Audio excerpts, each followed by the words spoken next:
Hey there. Make sure to give us a thumbs up and subscribe to our channel. By doing so, you'll help amazing folks like you find us.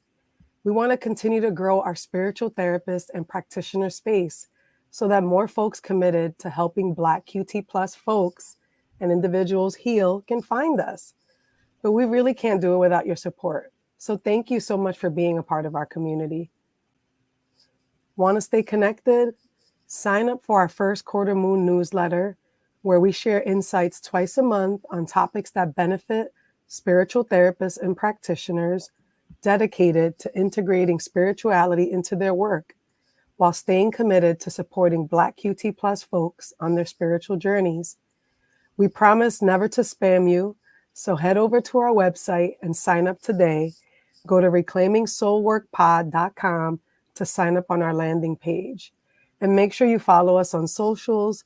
We are on Instagram at Reclaiming Soul Work and on TikTok at Reclaiming Soul Work as well.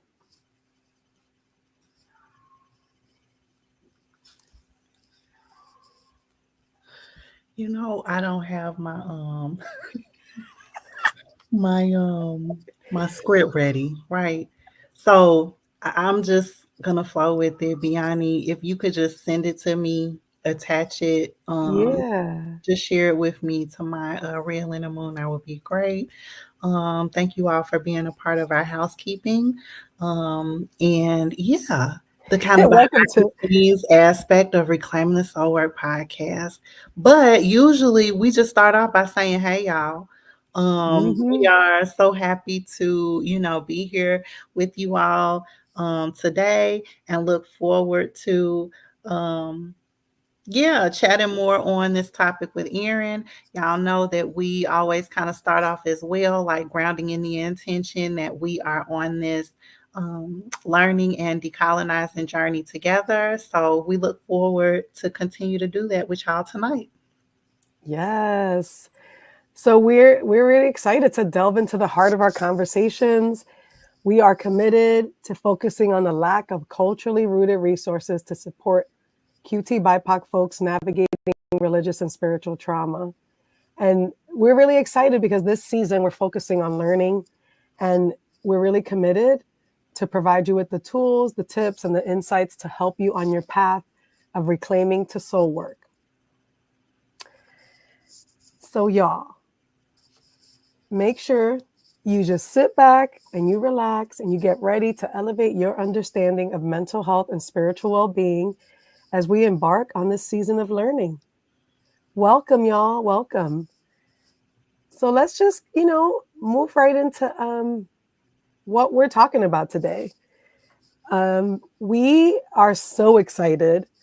We're so excited for this episode because it felt like Spirit and the universe wanted us to reschedule it. It had to happen today because we were having tech issues, real talk. The last time we tried to do this episode, we were having some tech challenges, and it just felt like it wasn't meant to happen. And I was glad Sequoia was like, it's not working. The internet's not the diviners Like of, I was like, this is a podcast. If the tech isn't working, we got to do something a little bit different. exactly. Um, And I think, like I was telling our guests, like we've been wanting to have this conversation for a minute. We're diving into the experiences of Black queer Christians. We want to talk about what it means to survive religious trauma and still be in relationship to like a Christian practice, right? And as y'all know, right, like our podcast, the focus of our podcast is to center the lived experiences and stories of Black QT plus folks who have faced and continue to face religious and spiritual trauma. And each episode highlights these important and unique voices in our community. But what we're so excited about is our series, which is our Reclaiming Black QT plus spiritual practice series. And that we're kicking it off today. And this is where we sort of center the voices of Black QT plus folks who are spiritual and who are in the reclamation journeys of their practices. And we're so excited to have Erin's perspective and experiences. And yeah, I think, whoever's tuning in right now, y'all gonna really be excited because we're gonna talk about deconstruction of Christianity.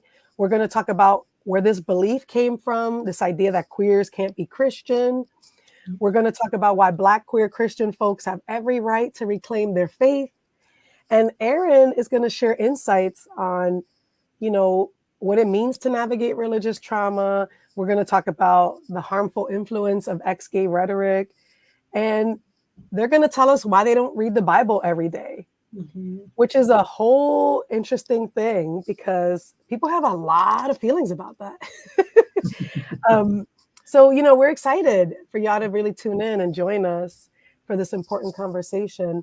And just to share again, if you haven't already, make sure to like this episode and subscribe to our channel so others like you can find us.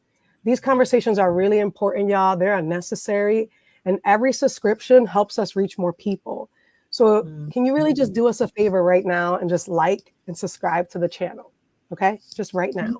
And if you are really digging what we're bringing, share this episode right now with your friend or somebody you feel like might really resonate with this topic, because we really want to make sure that everybody gets a chance to really engage in this conversation. Thank you so much, Biani. You just flew the plane right on in for us. So thank you very much, for ushering us into this conversation. Y'all, usually we start off our podcast, sharing just some information about us for folks who might be tuning in for the first time. So, hey, everybody, my name is Sequoia. I use she and her pronouns. I'm currently in Charlotte on Catawba Indigenous land. I wear a number of different hats and identify in different ways, and just really glad to be here with you all tonight.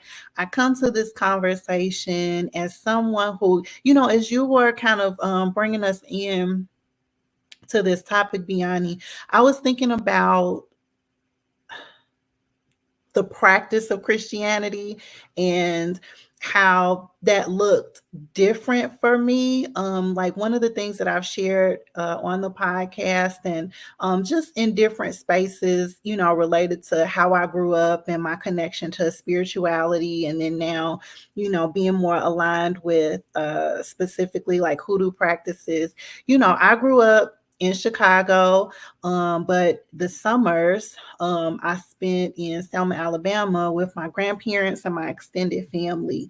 And in Chicago, we went to a Christian Baptist, church. And then when I was down south, especially after when my mom and dad divorced, I would, go to church down south, either when I was visiting my family or like I said, when my parents divorced, when I would go visit my dad, I would go to church. And so I went to more of a Southern Baptist church. And, those were two very different experiences. The church that I went to in Chicago, it wasn't a mega church or anything like that. It was a pretty neighborhood community kind of feel to the church in the sense of the size of it. And then, when I was down south, I went to a church where it was just one room. There wasn't a building or anything like that. It was just a one room building, and we would have Sunday school, in the room together. Everybody would be in different sections, different aspects of the church, crowded together, sitting together, with their respective places. But I'm bringing all of that up and kind of painting that picture related to this conversation about why can't we be Christian and queerness? Because even though those settings were very different, there was still a similarity in the sense of the absence of queerness. And so felt the need to, I guess, say, to give that context about how I'm coming into this conversation, and that a lot of my experience growing up was not seeing, ignoring, not bringing up, not having conversations about queerness and people who in the church may or may not have identified in that way. So yeah, that's just a little bit of insight about for me, like how I grew up and like how I've been thinking about this topic, the places that I'm excited to, continue to talk about, and the places even for myself that I continue to heal. So that was a little bit of a long intro, but I love that. I actually appreciate you grounding us in that because it's making me think that I think the reason I'm really excited about this episode is because I'm also like looking for spaces to heal, like my own relationship, and I'll share a little bit about that. But um, hey, y'all, Biani, she, they pronouns. I live in Lenape-Hoking land, also known as Philly. Um, my people are from Dominican Republic and the Bronx. And my sun's sign is Virgo, rising is Cancer, and my moon is in Aries. And yeah, that's me. I It's funny, because I've been bringing decks every time. I I also want to model that anything that is a tool could be a divination tool, really. And I got this little card deck from Five Below. My kids like Five Below, y'all. And these are just cats with motivational, motivational, and I love it. I've been using it with clients. I've been using it with myself, and it's hilarious. It's like the sassiest cats, the cutest little cats, with a little bit of inspiration, and that's what I've been working with. It was like a $2.52. It's a playing card size deck. And listen, I say this because I think sometimes people are like, I need the right tarot card. I need the right oracle cards. And it's like, no, you can find little cards. You can make your own. You can playing cards to also divine with. And, the magic is you. So yeah, that's my little invitation. And this is the one that jumped. Small steps every day. I don't know if you can see it. It's so cute. that's it. Small That's steps it. every day. I love that. Thank you, Biani. Yes. I actually wanted to say something thinking about my relationship to Christianity and how much as a kid I loved Jesus. Love. Like if you ask my family, we grew up Catholic and I loved my my rosary practice. I loved Jesus. Like just I thought it was so cool. I thought he was so radical and just having as a kid having that relationship with this figure.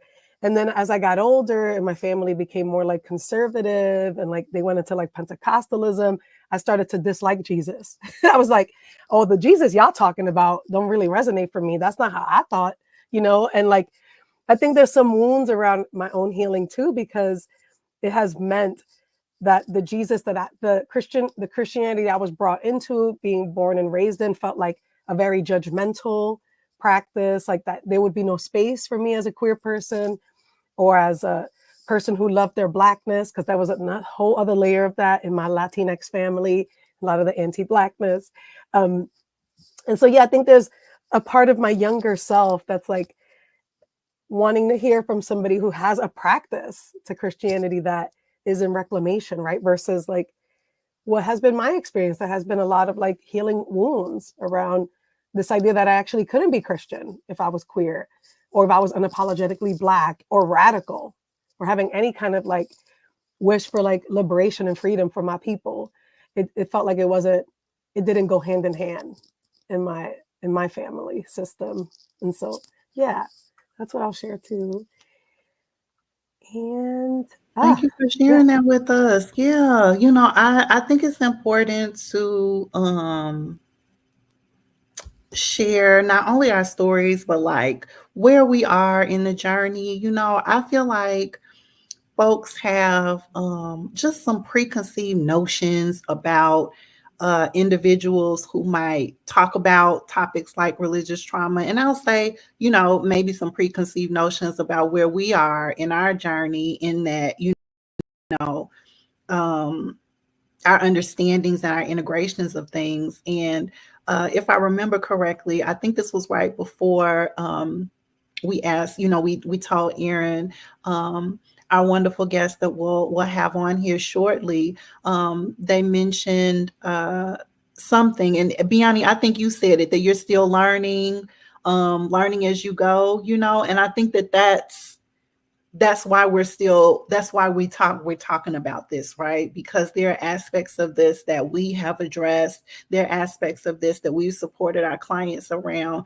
And also, just like the healing journey, sometimes you're not aware of how things might impact you until you're either triggered or, you know, something happens, right? So this is like one of those moments to check in, at least for me. Let me say that. For me, it's a moment to check in on my own path, with not only unlearning, but also like this integration and embodiment place and where I'm at just in my spiritual walk.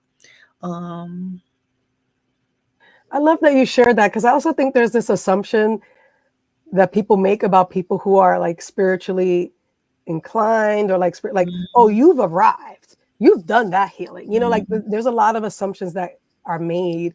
And I'm glad that for those who are tuning in, that you can see us modeling that, yeah, even for us, right, as like spiritual therapists, practitioners. Like, we have wounds that are calling for our attention and definitely. needing some healing and space, and that we're not above it, and that's spiritual bypassing, by the way. This idea that, that there are people who are like, oh, I'm spiritual and I've arrived and my nervous system is regulated and I have fully healed, like that is not true.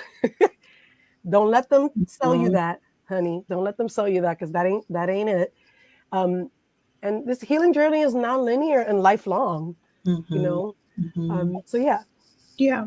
I I appreciate you for saying that, and this is also another conversation that we were talking about before we hit go live, but there is the spiritual bypassing is happening, but also there's like this white supremacy aspect to it, like this guru mindset, like all, be all, and I feel like that gets applied in a lot of different spaces and places, and you can use that word very culturally responsive, right? Like all cultures have some word that could be interchangeable with what we would associate with the word guru, right? And so, yeah, I think we're down this rabbit hole around this topic to just address that talking about these intersections is um, something that I think will be important for a lifetime, like just the different aspects of experience. So here we are. All right, y'all, let's get ready. Yeah.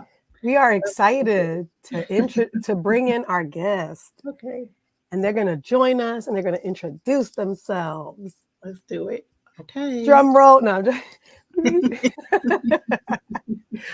Hi. Thank you for being here with us. Hello, hello, hello. Please Oh, wait. introduce yourself to everyone. Yeah, we would love to hear from you. Yeah, hi, I'm Erin, and I am currently in Grand Rapids, Michigan. So I am on land previously stewarded by the Ottawa tribes, the Chippewa tribes, who are also known as the Ojibwe, as well as the Potawatomi and the Anishinaabe tribes. So that's where I am from, and that's where I'm hanging out. I'm actually from Illinois as well, so not Chicago. So I'm from the rest of it. Um, there's a little more elsewhere. Um, let's see. Uh-oh. The Chicago in me just needed to come a little closer on the screen. I'm not from Chicago. I'm I not claiming know. I Chicago. I listen, know I better heard than to you. claim Chicago. Yes. I'm not from a suburb of Chicago that is trying to claim to be from Chicago. I know better. I absolutely know better. Um, but let's see. I'm trying to think. Virgo sun, Libra moon, Sagittarius rising. That's where we are. So that's where my stars align. And apparently Apple Pencil just waving around. That's what we're doing today. But yeah, I'm excited excited to be here and to have this conversation. It was even just interesting listening to both of your stories and hearing more about your own history with religious trauma and even in this world of this bringing in the spiritual bypassing and all of those things. Yes, all of the above, absolutely. So yeah, I'm excited There's to be so here. much there. Thank you. Thank you for being here with us and giving us like some of that reclaiming soul work intro that we just love so much, especially with your big three. I would love to hear more about your work, Erin, and yeah, like how we got here. So a lot of my work right now, a lot of my work and a lot of my ministry involves really looking at the intersection between Christianity and authenticity. And that's kind of where this whole journey for me started. And I grew up in a relatively conservative, a Black conservative church. So definitely has kind of the Baptist Pentecostal roots in there. And it was definitely I've figured out later that was very, very conforming, very much just there was one way to do things, but I didn't realize that until I started to move outside the lines and discover the queerness of it, or queerness of myself. And then I realized, oh, there's only one right way to do this. There's really only one way to exist in this world. And I figured out that that wasn't true by going to a conservative Christian college. like in the strange world of, how you go to college and you start to get and you meet other people, or you get outside of where you were growing up and you start to meet other people and realize that there are other ways to do things. And I realized at a conservative Christian school that queer Christians existed after I was told, in a very similar way, I'm assuming that you all were told, that queer Christians just didn't exist. Like, that's not a thing.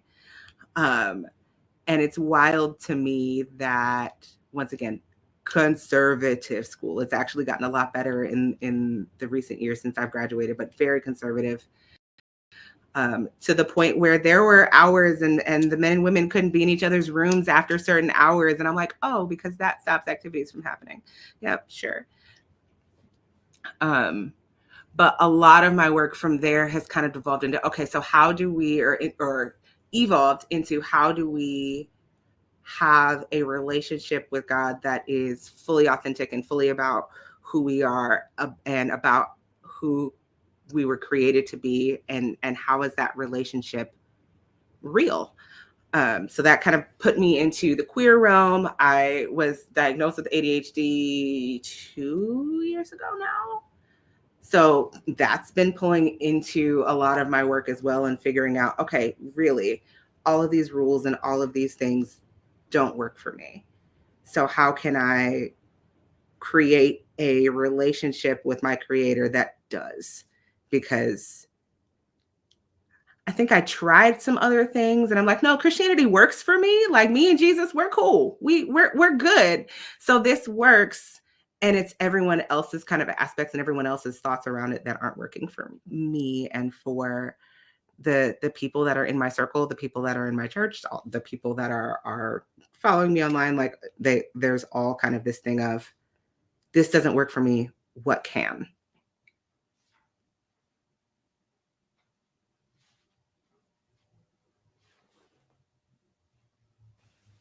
So I want to say how I found you, because I'm pretty sure I was like, how we got here was that I found you on IG. I think it was through the Holy Cigars. Okay, so a podcast that I really like, that's all about deconstruction of Christianity. And I think I found your page, but one of your like IG, your reels was around how you don't read the Bible every day, and it kind of went viral. And I think what I resonated most with was like how people were responding like the kind of, you know, people's perspectives around it, and how there was a way to be Christian that you were challenging, you know. And I kind of, I'm curious if you could say more about that reel, and like this whole idea Yeah. of like, be Christian. Can Black queers be Christian? Yeah, there was so much in that reel, and that was baby's first viral. I'm gonna say that. So, and it's still, but it was literally just a shot of me, and it was saying, "Hi, yeah, I'm an ADHD Christian preacher, and I don't read my Bible every day." And apparently, that was a really controversial statement, and I was not intending on it being a controversial statement. So I was very, very surprised when I had to turn off my comments, because it started to get really vile and gross. And I'm like, why are we doing this? And I realized that people were, you know, coming and doing the thing where they're just dropping like the First Timothy 2:12 verse saying that women can't preach. I'm like, that's where we're stuck. We're stuck at women can't preach. Really? Really? We're not moving past that. Okay, cool. If that's where we're stuck, then don't go to my page at all. But really, and the caption was really meant to talk to more of my neurodivergent humans, and saying like, you don't have to do this whole thing where you read the Bible every day. If your goal is to connect with your creator every day, then connect with your creator every day. Your creator doesn't live in this book. And by thinking your creator lives in the book, like I was the one who thought that the Bible was God's diary growing up. Like legitimately, I was very much confused as to why the first verse wasn't in the beginning, when I stepped into chaos and I created the heavens and the earth, and I did all of these things, and I'm amazing and wonderful. And yeah, it was great. Like that's what I thought the first chapter just should have been. So it was very much a matter of, you don't have to read this book that some men wrote thousands of years ago in order to connect with your creator. Like you can take a walk in nature, you can meditate, you can choose to connect with other people as your connection to your creator that day. You can read a freaking devotional. Like it doesn't have to be the actual book. And I didn't think it was going to be that controversial, y'all. I really didn't.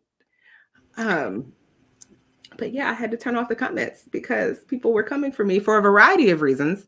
Some of which were, you have to read your Bible every day.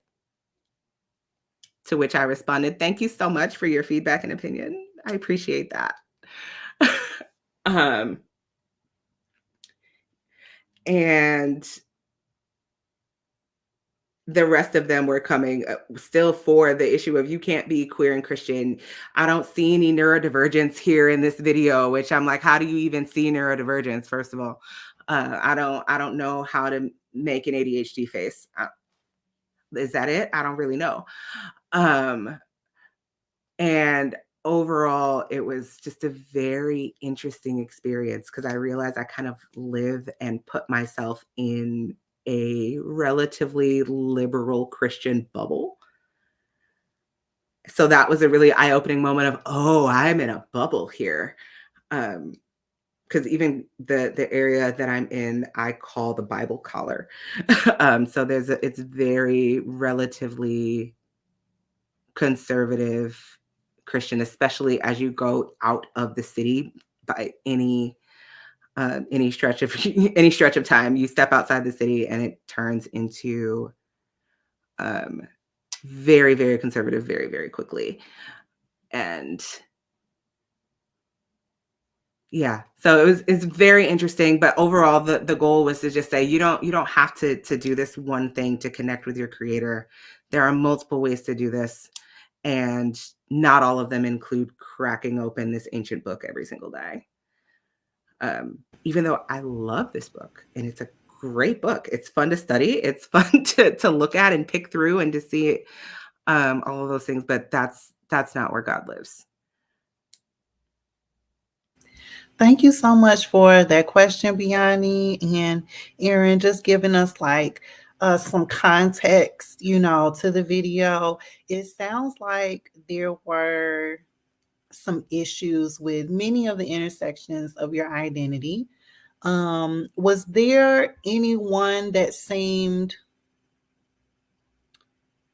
more interesting or challenging to process through? I don't know if my question is landing. Like, was there anything that you found surprising? Like, I know that you started off with the women can't be pastors, preachers aspect. Is that the one that's like, it's 2024? Like, out of all of them, this is the one? Okay. That was a little bit of just like, it's absolutely 2024. So really we're starting there. And maybe I was just too many intersectionalities for them to really deal with. So they're just like, let me just pick one. Maybe it was just one too many. Maybe they only had the energy to do that verse and didn't want to list all of the supposedly anti-queer passages that they could come up with, all 7 of them. But I think that one really was a bit surprising to me, but I also know that that's real.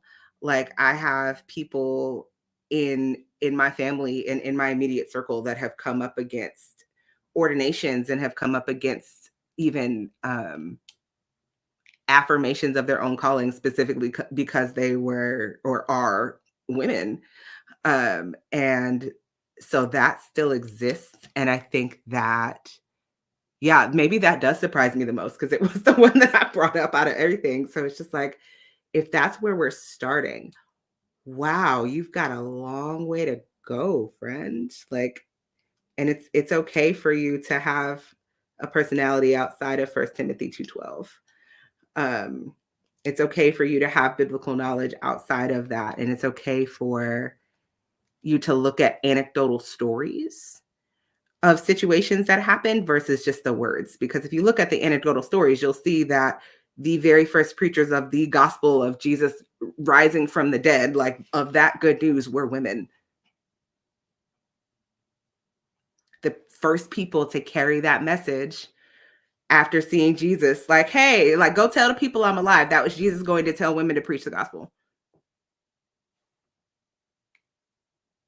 So if we can look at that and look beyond these words that were in a letter, why are we reading somebody else's mail? First of all, if we can look beyond the words that were in this letter that was either to or from this community that Timothy may have written, but maybe didn't, and look at the words that Jesus spoke, then we can see some different aspects of Christianity that we don't always tap into. Like, even Paul himself later says, yeah, I was a little harsh in those earlier letters. Like, let me chill a little bit. So even some of his later writings are a lot more chill than some of his earlier writings, which is overall fascinating. But yeah, that one, I'm shocked I'm surprised that surprises me so much and that I have so much passion around that one. And I think it's just because it's a, wait, really? Overall sort of thing.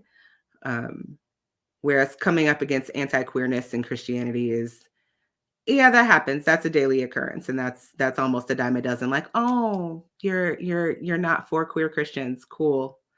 Yep, I've heard all of those. And the anti-women was just kind of like, oh, that's a fresh take. Thanks. You mentioned being a preacher, Erin. Mm-hmm. And I'm actually curious about, and I probably am going back and forth, but thinking about, like, why do you think that people believe queers can't be Christian? Given your experience as a preacher, you went to a Christian college, like, where do you think that kind of comes from? And have you experienced that in your? Mm-hmm. Yeah, a lot of it, I think, just comes from the concept of, like, repentance and the confession of it. And there's if you are choosing to live in sin, if you're choosing to identify with this quote unquote sinful nature, then obviously you can't be Christian, because as a Christian, you have to identify with these certain things, and you have to identify with Christ. And if you're identifying with sin, then you can't identify with Christ. And I'm like, there's a lot of that happens. I think there are 7 different passages in the Bible that are all supposedly anti-queer. And they aren't. They aren't. We can go into that if you want to, but they're not. And I think there is this kind of indoctrination and this overall misunderstanding and misuse of the spiritual practices and the spiritual journeys of one person being blanketed across everyone. So there are moments where there are kind of sides to this, and there's one side of queer Christianity that says, yeah, you can be queer and Christian, but you can't practice. So there's people who might identify as some flavor of queer, but they're celibate. So they're not engaging in relationships. They're not having sex. They're not doing anything that might be considered acting on the urges that are behind the queerness. I also think that we get into a place of boiling down queerness to simply sex.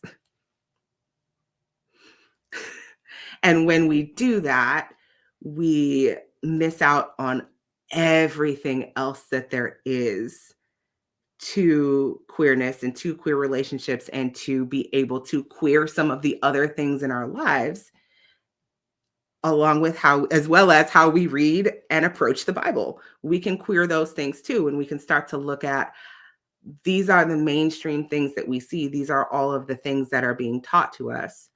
How can we flip all of that on its head? What else might this be saying to us? How else can we engage? And I think a lot of the people who are saying you can't be queer and Christian also haven't looked at other ways that they already queer Christianity. They're not looking at other ways that they already think that, oh, I follow all of these things, but that's garbage. I don't want to do any of that. I don't want to. I'm like, you don't realize that you're already picking and choosing, and you're already starting to kind of make your own way in this. And yet, because I don't follow this specific version of what you want Christianity to be and say, since I don't fit your mold, I don't fit the mold. So it's interesting. I like that question because I think it kind of forced me to try to get into the minds of the people who are in my comments going off. And trying to figure out, like, what are some of these things. And I think a lot of it is just indoctrination and fear, and not really even truly seeing that there's another way. I've even had people even like come into my DMs and say, wait, so you say you're a queer Christian, say more. Does that mean that you used to be queer and you're preaching that God loves you? And I'm just like, I think it's pretty clear. And their response was, if it was clear, I wouldn't be asking. I'm like, oh, okay. Like, well, I'm going to send you this post that very, very clearly implies that David, the David who wrote the Psalm supposedly, and Jonathan, his lover, were like sleeping together. Like that. I don't think I can get much more queer affirming than that. And I'm just like, that's in there. So I sent them that post, and then I didn't hear anything else. So I think I think I was understood at that point. But I think a lot of people just literally can't fathom it, because everything that they've been taught, especially, everything that they've been taught has been, there's only one way to be Christian, and that does not include queerness by any stretch of the imagination. Erin, I appreciate you like rooting us into that, like the sort of experiences that you're having, and like this idea that it's really true, this idea that it's hard to even fathom that queer folks can be Christian. And I also want to add this layer around Black queers being Christian. And I'm curious about, so part of the podcast, part of this series is around also holding and honoring the lived experiences of Black QT plus folks who've encountered religious trauma and spiritual abuse. And when I hear you speak, I feel like there's I wonder, you mentioned being in like in a liberal space, but I wonder if you have had or witnessed experiences like the traumatic experiences that fellow Black queer Christians in your life may have had. And can you share some examples with us of what that was like or what it looked like for our listeners and viewers? Yeah, for sure.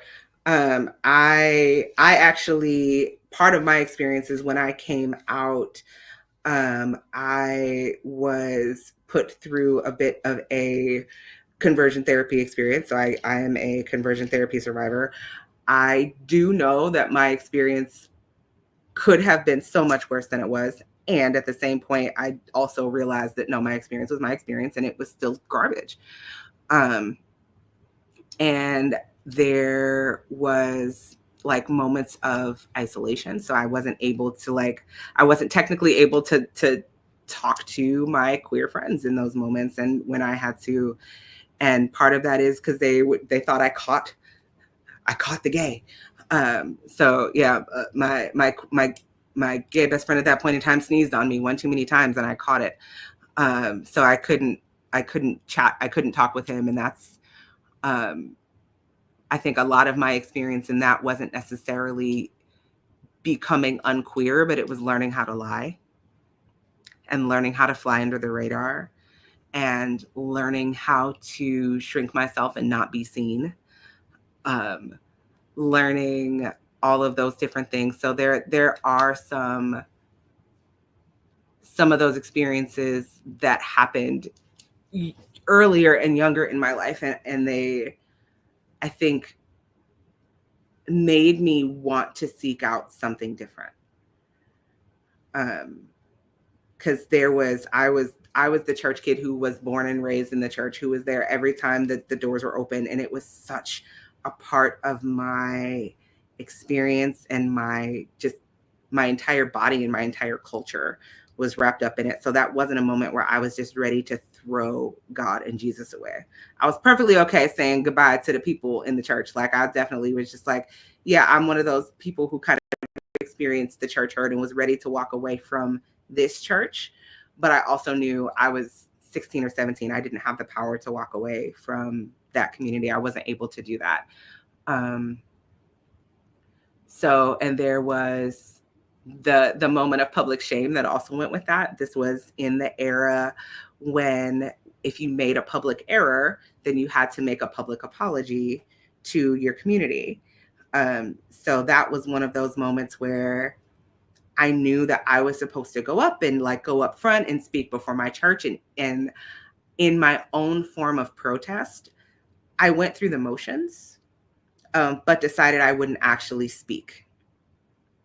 So I went up there and essentially I like looked at my pastor and I'm just like, I'm not saying anything. I'm being forced to do this, and anything I say is not going to be sincere. So, and I knew that at that moment. And so even though I went through the motions to be like fully reinstated into my church or whatever, because I wanted to be able to continue to engage with my creator in the ways that were good for me, which was in that moment in time, it was serving and singing in the choir and in the music ministry. And that's just always been my life. But I did what I needed to do to get back in right standing while also protecting myself a little bit. So there are those moments. And I think as I have stepped into more affirming Christian spaces, I have definitely felt the loss of the cultural aspects around Black Christianity. Because you can't replace Black church. And especially in a place where it's in my bones. It is in my bones. And that was one thing that I realized that was kind of keeping me in the Black or in Black and non-affirming spaces, was my connection to Blackness. So I knew that when I walked away from the last time I walked away from my Black church, my Black Baptist church that I was a member of for a while, I knew that when I walked away from that, I was honestly almost walking away from a lot of my direct connection to the Black community in my city. It's a lot harder to integrate myself into Black society in my city if I'm not a part of a Black church. It's a lot harder. And that's something that we have to kind of decide as Black queer Christians, is where do we want that honor to be? Do we want to honor the Blackness, or do we want to honor the queerness when it comes to our Christianity? Because there's not a whole lot of spaces where we don't have to choose. At least not in my area, not in the North, I don't think we're a big enough city to have those things. In fact, in order to get anything close to the worship style that I wanted, I found my pastor, and he essentially, like, he ushered me into this kind of world. But I met him, and I'm just like, here's what I'm looking for. And he's like, cool, that's what I'm trying to create. You want to do this with me? So in order to get anything close to a worship style that I wanted, I had to create it. Which still is, it blows my mind that we've been doing this for as long as we have been. And it's been about 5.5 years, I think, since we met.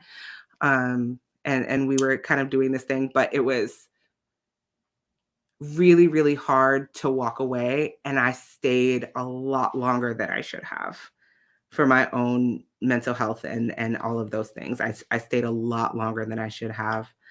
And I had to hear it from the mouth of the pastor at that church say, no, that's not something that we're really going to be looking at or looking for. And that's not really a conversation that we're going to have in these ways. And here are the things that this church believes in and how we're going to act with our queer identified members. And that was like, okay, I've heard it in plain language in black and white. And yep, it's time for me to actively start looking for another faith community that can support me and meet my needs. Thank you. I was just going to say thank you so much for your response to that question. I feel like there are so many layers, to this. Again, another kind of piece from a conversation that we were having prior to hitting go live on StreamYard. Biani and I were talking about Black church culture and the norms of that culture, and how many folks are brought up in those spaces, many of us brought up in those spaces, and we have this socialization around kind of what you were bringing up too, Erin, about ways to be a Christian. What does a Christian look like, and things like that. And I feel like there is this piece of identity development, identity that is so important as it relates to the mental health challenges that especially Black, queer, and trans folks experience related to religious trauma.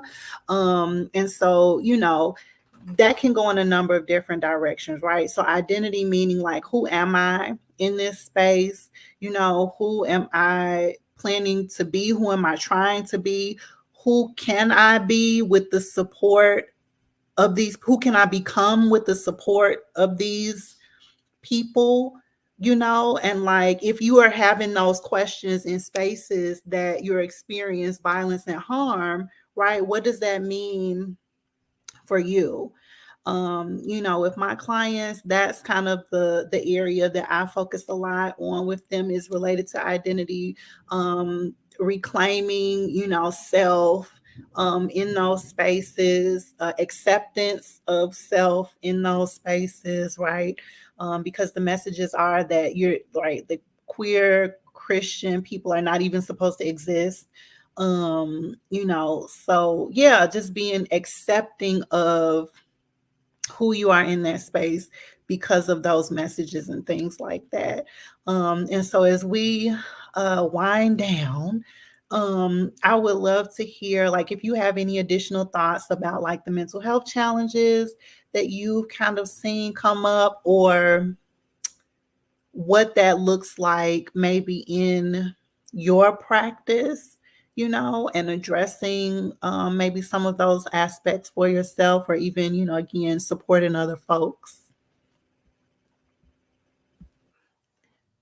Yeah, I think for me, a lot of the mental health challenges that I still struggle with, and that I see a lot of the Black queer Christians around me struggle with, is a lot of kind of that isolation that I was kind of hinting at before. But it's a lot of the isolation, or it's a lot of, I've gone to other communities and I've tried this at other places, and how do I know that this is going to work for me this time? What can I do to try this again? And that's a lot with religious trauma in general. But I think with all of the intersecting identities that come with being a person of color, that come with being queer, and then when you throw those two together and tack on the Christianity, somehow a lot of neurodivergence comes in. I've noticed that. I don't know why, but it's just, there's a lot of that flows into, but there is just a lot of doubt and a lot of, will this be safe for me? Which is where the isolation is almost a coping mechanism. It's I don't want to try again. I've been hurt so many times before, or I've put my hope into this place because this particular church says that they're welcoming, and they say that, we all people are welcome. And then you start to get in and you start to invest in this community, and you realize that all people are welcome doesn't necessarily mean that all people are included, or that all voices are heard, or that all experiences are valid. So it ends up turning folks away again for one reason or another. And whether that's racially, whether that's based on sexual orientation, whether that's based on other pieces of someone's identity, there's a lot of isolation that comes with the specific religious trauma of being at the intersection of being a person of color and being queer, or being Black and being queer. And yeah, I don't fully know how to overcome that. Yeah, I'm still kind of working on that myself. And that's one of the things that I can struggle with. And I think part of that is, yeah, it's a coping mechanism. If I stay isolated, then I don't have to get hurt again. And if I do that thing where I go to church and I just go for me and I leave, and then but that's not why you go to church. That's not why you invest in any community. You don't go to a community just to hear some good speeches and good music and then leave. You enter a community for the people. And if the people that are there aren't supporting you and aren't loving you and aren't there for you as a human exactly as you are, then what are we there for?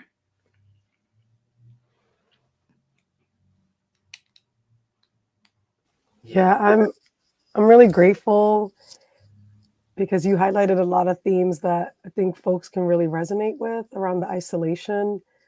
And yeah, I think maybe we can naturally move into main takeaways, and I'll share my takeaway.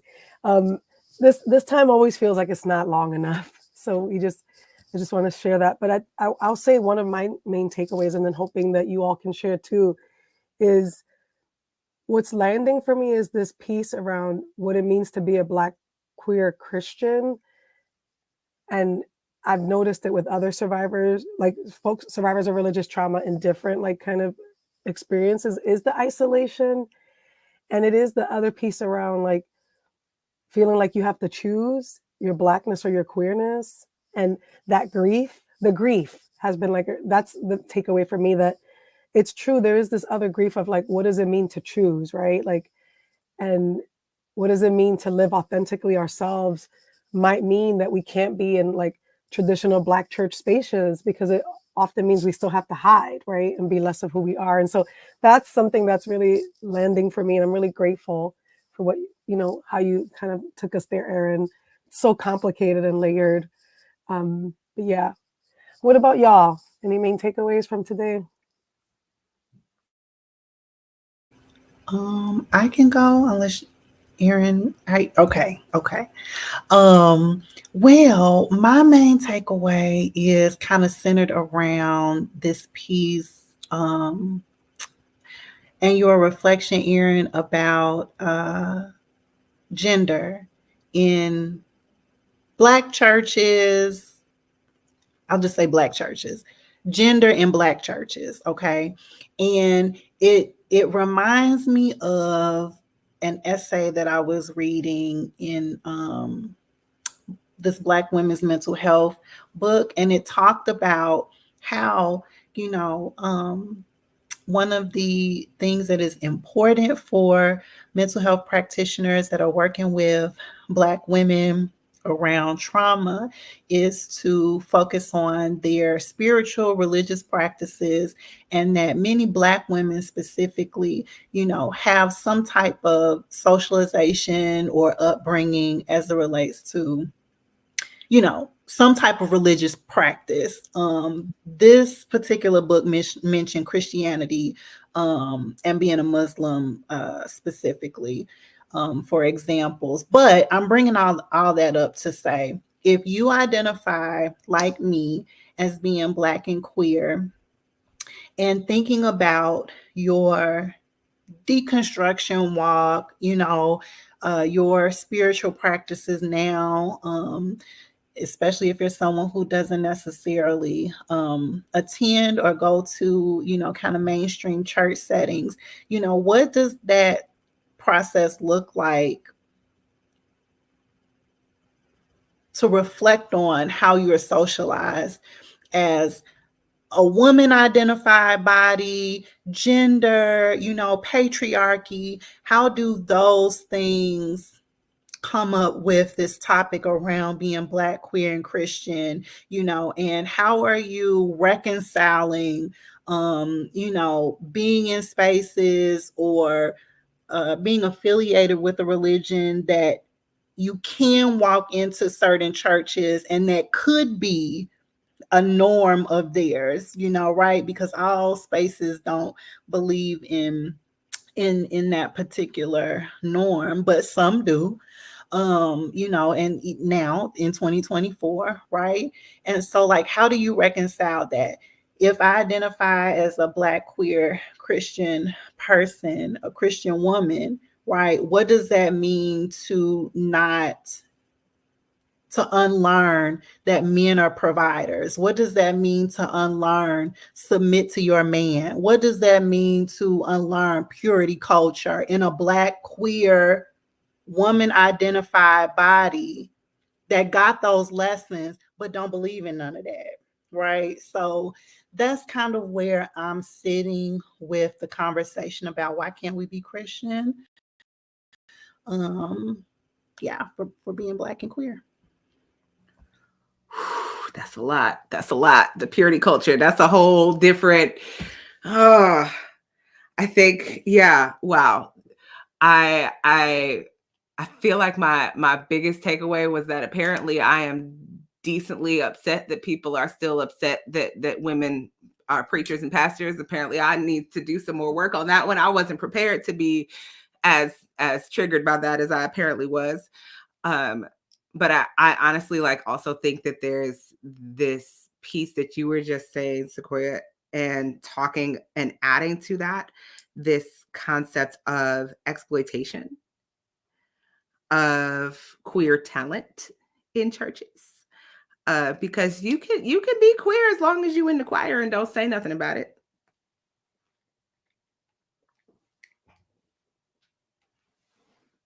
Just gonna leave that there.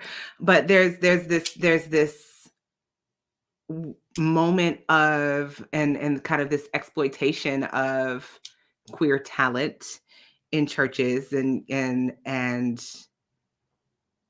we won't say anything about it. It's kind of this don't ask, don't tell of Black queerness, and we know that there's there, and we can see the struggle when you try to have a girlfriend. We see it, sweetie. We do. It's okay. And even the isolation that can still be in the middle of that, in the moments of, it seems like I'm accepted, but I'm only accepted because of this one particular thing.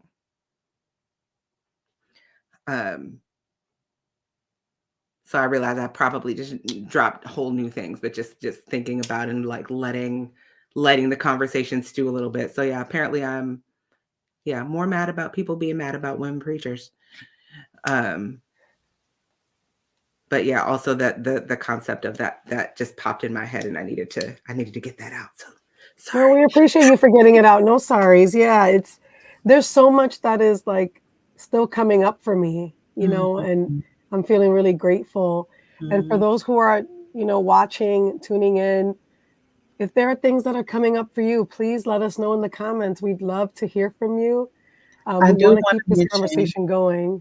Yeah, I do want to mention really quickly, we had some comments over on Instagram that I just want to read on this side, because Instagram is doing something weird.